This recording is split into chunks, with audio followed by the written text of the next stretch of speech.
Welcome, brave souls, to Fear File Chronicles, your one-way ticket to spine-chilling stories and terrifying tales. Tonight, we'll be diving into the darkest corners of the human mind with the story, The Butcher Family, penned by the twisted mind of Night Spirit. Together, we'll explore the unexplained and face our deepest fears. But before we begin, if you enjoy trembling in terror, be sure to hit that like button, share this video with your fellow fear fanatics, and subscribe to our channel. Don't forget to click the bell notification so you never miss an eerie episode. Your support truly means the world to us, so feel free to leave a comment below to join the Fear File Chronicles community. Now, without further ado, let's unravel the mysteries of the unknown together as we delve into tonight's fear-inducing story, The Butcher Family. Dim the lights and prepare yourself for a chilling journey into the Fear File Chronicles. My family has a terrible curse that causes me to live in constant anxiety. We're butchers. We don't run a national corporation for it or anything, but our quality has always been impeccable. 5-star Google reviews, top word of mouth. We would probably even have a Michelin star if it were possible for places other than restaurants. Somehow, we have been able to produce the most delicious, soft, mouth-melting meats, better than Wagyu beef. But the story for how this came to be, and how this is not as happy-go-lucky as our service. My family have been butchers for hundreds of years. Even our last name is Butcher. And somehow we have not changed professions since that was given. Let me clarify that this is my story, my explanation for why I wish I was dead, yet I don't want to die. But I must first tell the story of my ancestor. I'm not sure exactly how long ago this was, but the story goes that it was during the medieval ages. His father and grandfather always kept honesty as the shop's top moral framework. Because of this, they were often the choice meat shop for even lords and ladies of the nearby lands, until one day when a new shop opened up. My ancestors were not worried because their shop was so successful. This shop did not make a sale for days. However, on a day no more special than any other, the town drunk somehow found himself in the other shop, thinking it was my ancestors' family's shop. He ordered a cut of leg meat, drunkenly swaggered it home, and fell into a booze-induced slumber. The next day, he cooked the meat, ate it, and came running into town, directly into our shop. He asked what he had ordered in his drunken stupor, as it was the most salivating, most delectable meat he had ever eaten. The family had told him that he did not visit the shop yesterday at all. They then realized it had to have been the other shop by mistake. My family had said there was no way it could have been the other shop, so they all went over as a group. Grandfather, father, son, and drunk. They asked the shopkeeper what was ordered, and they simply gestured to the stack of cubed meat on display. With furrowed brows, my family had purchased a cube and immediately went back to cook it. After doing so, the way they would cook any of their own product, the cooked meat was placed on their tongues. Within seconds, they realized they had to keep the other shop's meat a secret to the rest of town. They told the drunk that he must never tell anyone about the other shop's quality of meat, and he promised not to. But a drunk would not be a drunk if they did not yell secrets to the entire town while blinded by booze. It did not take long for people to hear about the other shop and its miraculous tasting meat. My ancestor's butcher shop was in danger of closing within weeks. The son could not stand to see his family at such a low point, and being the youngest at 16, he wanted to prove that he was helpful to the family. He began spying on the other shopkeeper in hopes of figuring out their secret to the delicious cubes. Their methods, from what the son could see, all seemed normal. But every weekend, they would take their wagon out of town. The son was not sure where, as he was not able to stealthily follow beyond the trees and buildings. He asked his father and grandfather for permission to follow, and was firmly told no, that doing so would be a terrible thing, and that they were honest people, and that God would help them eventually. God did not. Another week later, the father grew ill. Without his labor, the shop grew even less profitable, and they could not afford the things needed to help him get better: food, medicine, and time. The son could not bear it. That weekend, there was a new moon. It was the best opportunity for him to sneak into the wagon in the dark of night.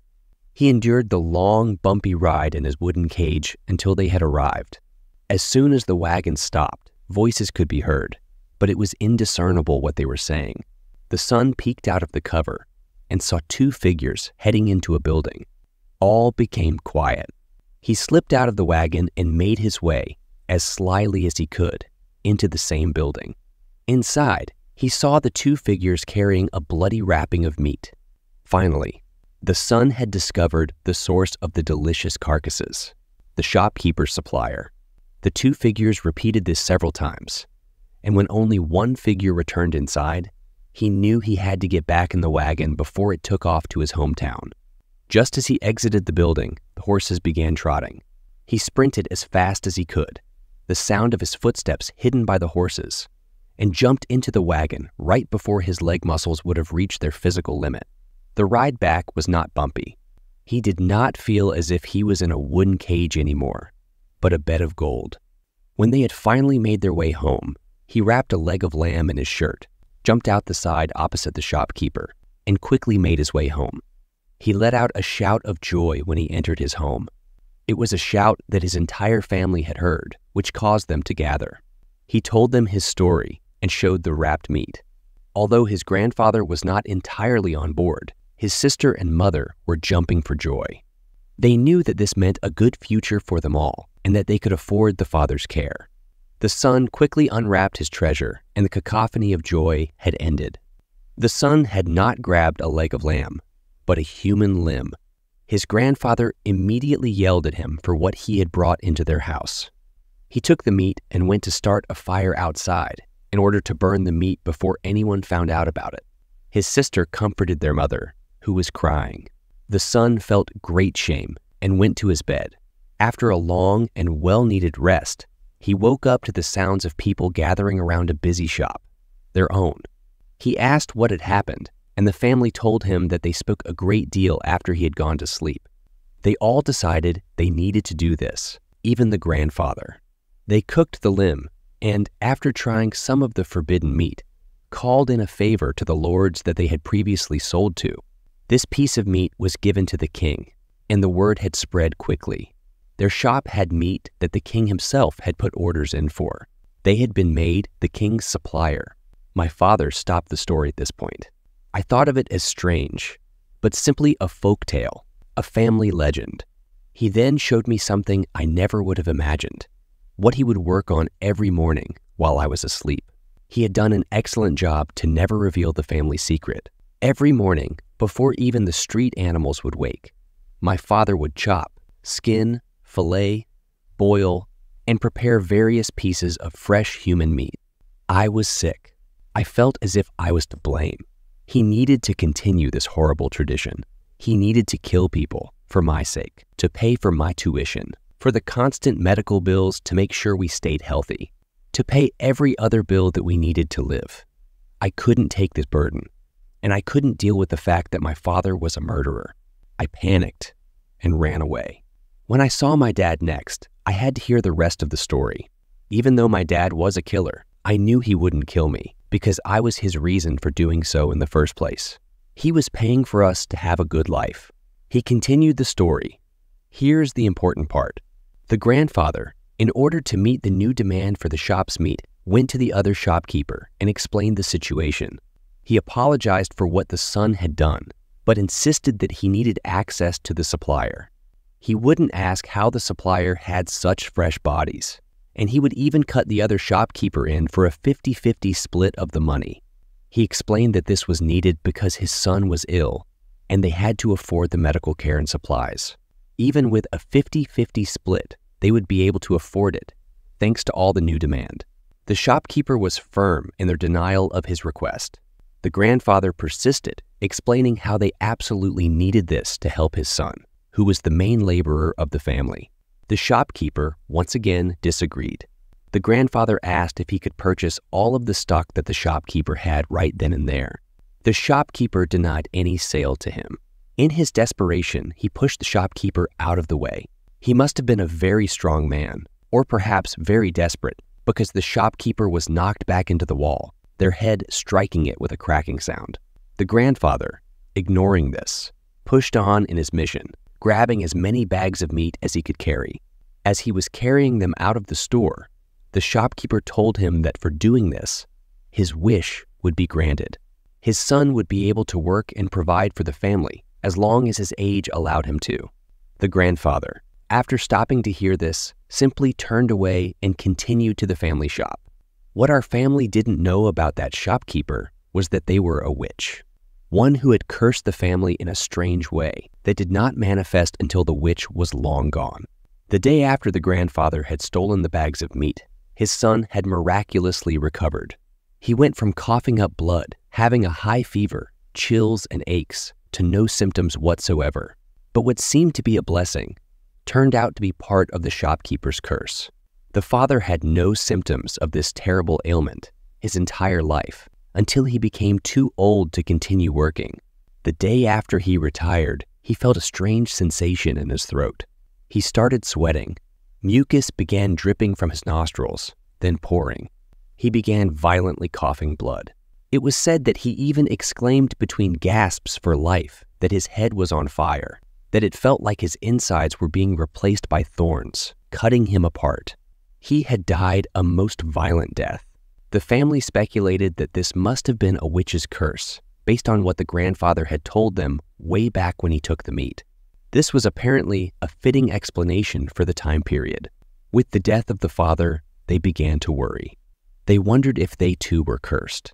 Ultimately, possibly as a way of easing their racing minds, they decided that it was just the father who this would affect. They believed that the witch's curse was over with his death. It was not. As soon as every person had stopped working, they died an incredibly grotesque death.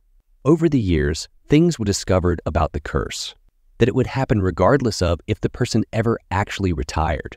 Once they reached retirement age, they were at risk of the curse giving them a horrific end. It did not matter if they had spent their lives working until a certain point. If they tried to end their lives, the curse would take them in an even more horrific fashion than the others. If they tried to show that this would happen to anyone else, it would take them before they were able to. There was no way to avoid it, or to show that it existed to those outside the family. It was eventually discovered that the accumulation of pain throughout the person's life would be inflicted 100-fold onto them whenever the curse was activated. Ancestors who had been injured in wars would receive the most extreme, unbearable, searing hot pains in the places they were shot or stabbed. Those who had only broken bones in their lives would feel as if their bones were being ground into a powder.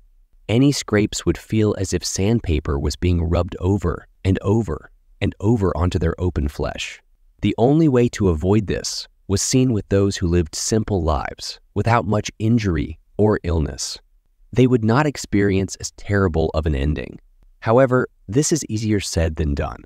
To avoid all injuries, aches, pains, and more for an entire life is not an easy task. Not a single person in my lineage has died peacefully on their deathbed. They have all died the most horrific deaths ever imaginable, save for the lucky few who were able to live a sheltered life. My father explained that this is why he had always watched me like a hawk. This was why our medical bills were so high, beyond the average person's yearly checkups. He said he always tried his best to make sure I was safe and healthy growing up. But what parent doesn't? I didn't realize the gravity of the situation, and he didn't want to scare me as a child or ruin my childhood by living a completely sheltered life. This was his way of going about this.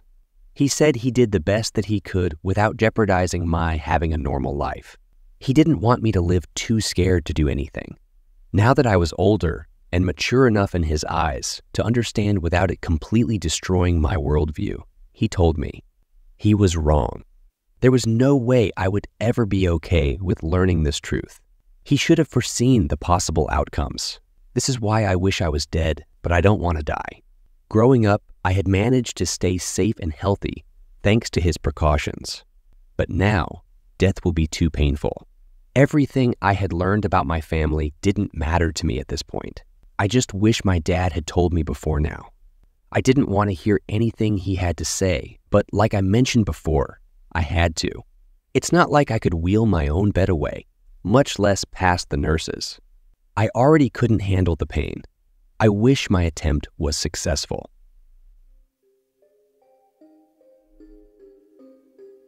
Well, my friends, we've reached the end of tonight's chilling tale, The Butcher Family, by the talented Night Spirit.